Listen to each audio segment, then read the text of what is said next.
Hello everybody, today I would like to show off my latest puzzle creation. This is the 8x9x10 and the latest puzzle in the brick series of cuboids. And this follows up with the previous 7x8x9. This is made from a Meilong 10x10, as well as black 3D printed plastic extensions and stickers which have been professionally machine cut. And just to first of all show off that this is a fully functional puzzle, let's start off with a checkerboard pattern.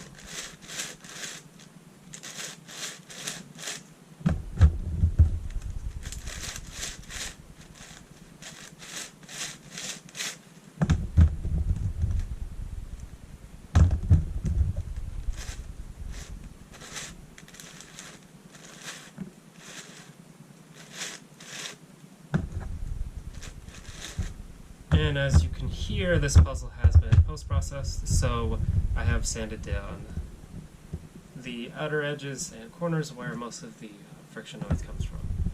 And even though the puzzle does turn pretty well, this puzzle is quite large for me personally, so I do need to utilize the table in order to work with it. And to be honest, this puzzle is a lot larger than the 7x8x9 and is even larger than other puzzles which are technically of higher order, including the 8x10x12. But still, somebody wanted this, so I had to make it, of course.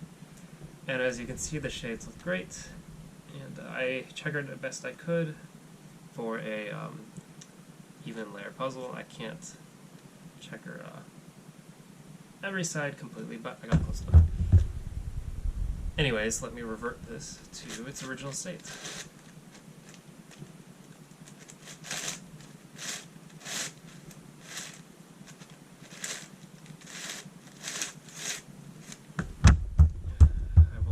My table since I have it.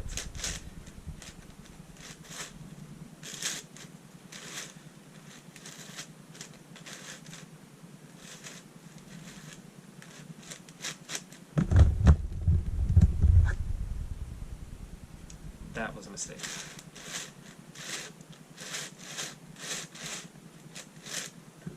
What did I do?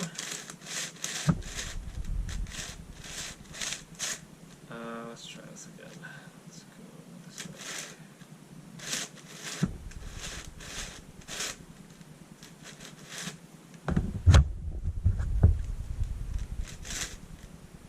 Okay, there.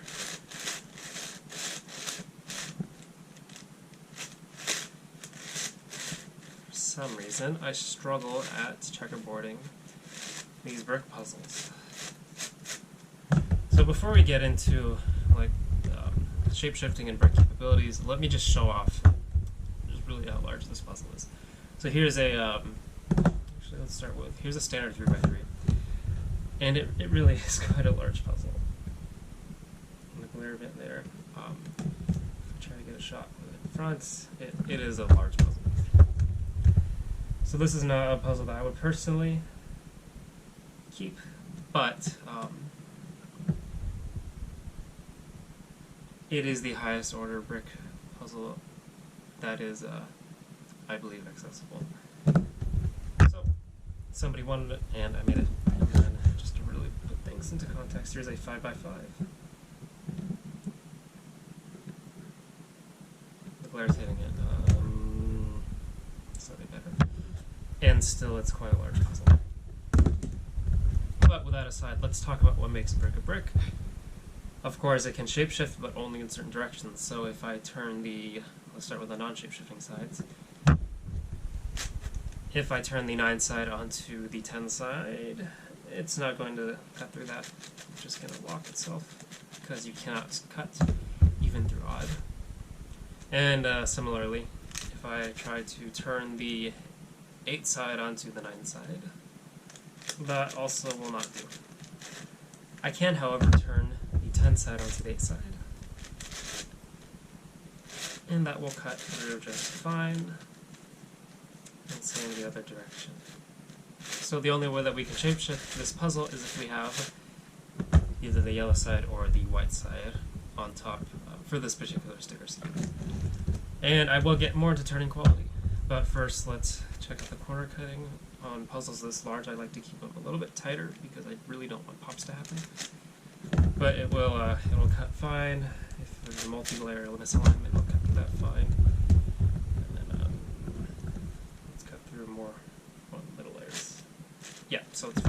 reverse, really. But, you know, this is a larger puzzle. It should be handled with more care. And then just to show off another axis.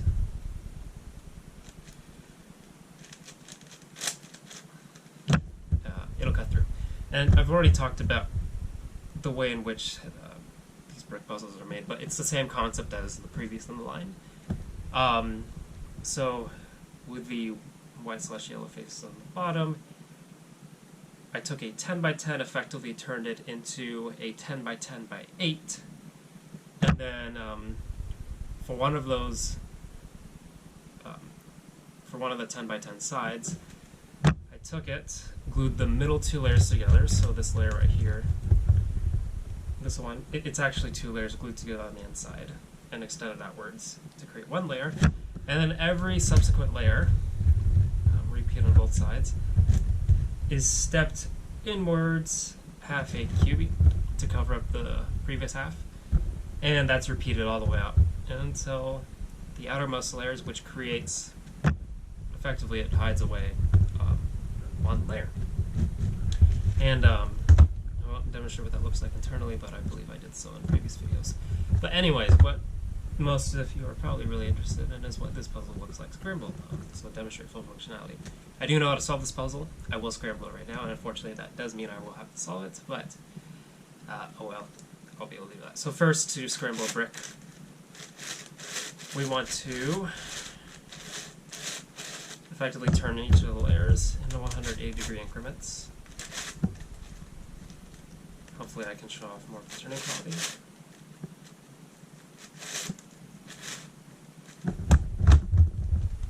And I would say that this is a tabletop style solve. I am relying on this table to keep the pieces in alignment.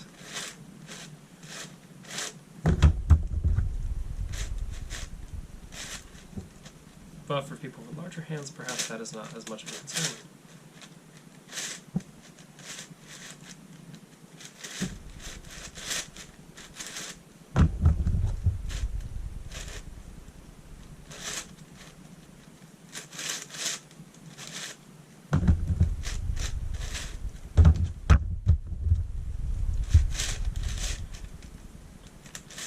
And I just want to make sure that I'm thoroughly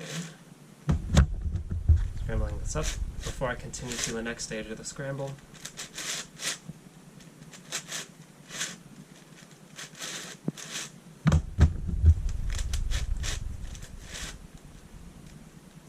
And from here, I am honestly not sure if I want to continue on and make the, what would be next is the 9 by 10 by 11. I guess we could go for the 10 by 11 by 12 just to get all double-digit dimensions. However, I'm not too inclined unless somebody commissions that or explicitly asks for it, in which case then I would be a little bit more willing. And that's the reason that I made this particular puzzle. Anyways, I think I've reached the point where I am satisfied with that. Since I do have to solve this, I'm not too interested in completely scrambling it up. Let me snap a photo of this in this partially scrambled state, since I don't know if I'll have another opportunity.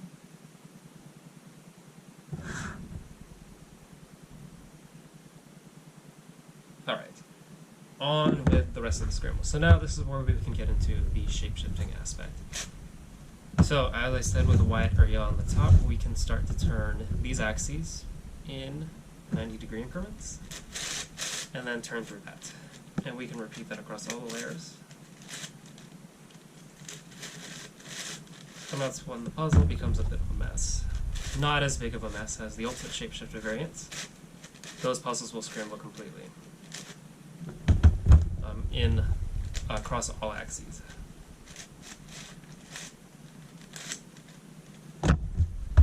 This is when, for me, it gets a little bit difficult to manage.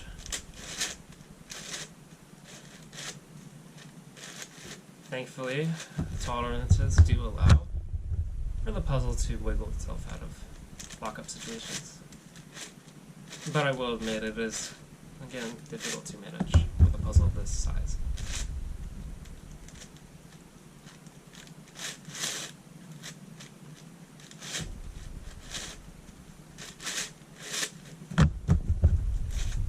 And just again to demonstrate, if I turn one of the other layers onto the white and yellow side, like that, I will not be able to continue turning.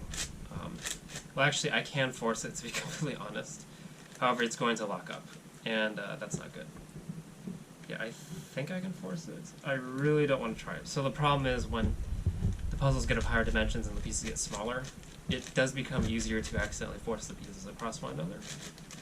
Since there's less physical, there's less of a piece to stop that from happening. But if you do turn through that and misalign it, the puzzle will lock up and will probably produce challenges in which it might require pieces to be removed and replaced. So we are not going to be doing that. And I might actually tighten this puzzle up even more before I send it out, just to decrease the odds of that happening.